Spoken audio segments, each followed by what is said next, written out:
দেশজুড়ে ঠান্ডার দাপটে ব্যাহত স্বাভাবিক জীবনযাত্রার মাঝে কোথাও কোথাও চলছে পিঠাপুলির আয়োজন। এ বিষয়ে জানাতে সরাসরি যুক্ত হচ্ছেন কুড়িগ্রাম থেকে জুয়েল রানা ও লক্ষ্মীপুর থেকে সাইফুল ইসলাম স্বপন। শুরুতেই যাচ্ছি জুয়েলের কাছে।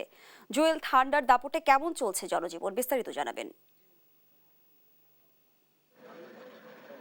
জয়ী, আপনি যেমনটি বলছিলেন, কুড়িগ্রামে কিন্তু দিন দিন আসলে তাপমাত্রা নিম্নগামী হচ্ছে, যার ফলে কিন্তু এখানে যে ঠান্ডার তীব্রতা সেটি কিন্তু আসলে বেড়ে গেছে।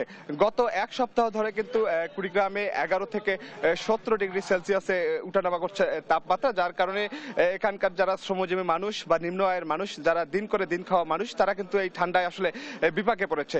এছাড়াও আপনাকে যদি আমি দেখাতে চাই, এই ঠান্ডায় কিন্তু এখানকার যারা হতদরিদ্র মানুষ এবং নিম্ন আয়ের মানুষ যারা রয়েছে, তারা কিন্তু খড়কুটো জ্বালিয়ে কিন্তু শীত নিবারণের চেষ্টা করছে।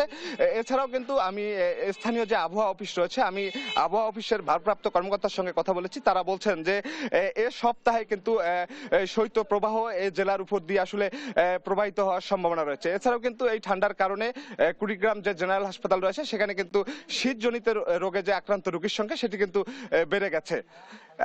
আমরা এই মুহূর্তে যাব লক্ষ্মীপুরে, সেখানে রয়েছেন সহকর্মী স্বপন। স্বপন, আপনি জানাবেন লক্ষ্মীপুরের শীতের কি পরিস্থিতি? জুয়েল, আপনি যেমনটি জানাচ্ছিলেন যে কুড়িগ্রামের শীতের খবর, আমরা এই মুহূর্তে আছি লক্ষ্মীপুরে। লক্ষ্মীপুরে শীতের তীব্রতা ধীরে ধীরে বাড়তেছে। এই শীতকে উপলক্ষে লক্ষ্মীপুরে যে ফুটপাতের যে ফিটের দোকানগুলো রয়েছে, সেখানে পিঠা হরেক রকমের পিঠা বিক্রি করছে। বিশেষ করে এই দোকানগুলোতে বাবা পিঠা, চিতল পিঠা এবং স্থানীয় ভাষায় যেটাকে বলো মুট পিঠা সহ অন্যান্য পিঠা বিক্রি হচ্ছে। এবং এই পিঠার সাথে সাথে এখানে প্রায় 24 আইটেমের ভর্তা বিক্রি করা হচ্ছে।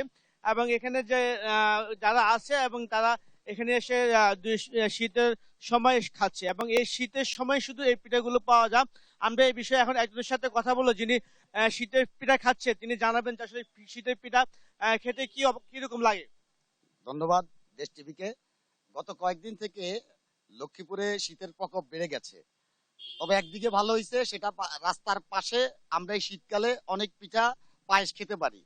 এখানে অনেক প্রকারের শীতের পিঠা পাওয়া যায়, অনেক ভর্তা পাওয়া যায়। যাই হোক, অনেকে আগ্রহ নিয়ে এই শীতে এই পিঠা পায়েস খেতে আসে। গ্রামগঞ্জ থেকেও অনেকে আসে। ধন্যবাদ আপনাকে। আমরা এই মুহূর্তে আপনাকে একটু দেখাচ্ছি যে একজন আছে, একজন, এই যে আপনি পিঠা খাচ্ছেন যে শীতে, কিরকম লাগতেছে আপনার কাছে? আলহামদুলিল্লাহ, ভালো লাগতেছে।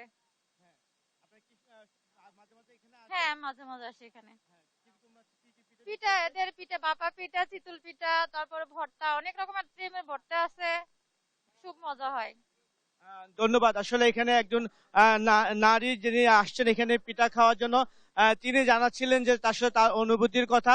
এবং এই শীতকে উপলক্ষে লক্ষ্মীপুরে বিভিন্ন বাজারে, হাটে গঞ্জে ফুটপাতে পিঠা বিক্রি হয়। এবং এখানকার যারা আছেন তারা শীতকে উপভোগ করার জন্য এই শীতের পিঠা খেয়ে তারা স্বস্তি নিঃশ্বাস ফেলছে।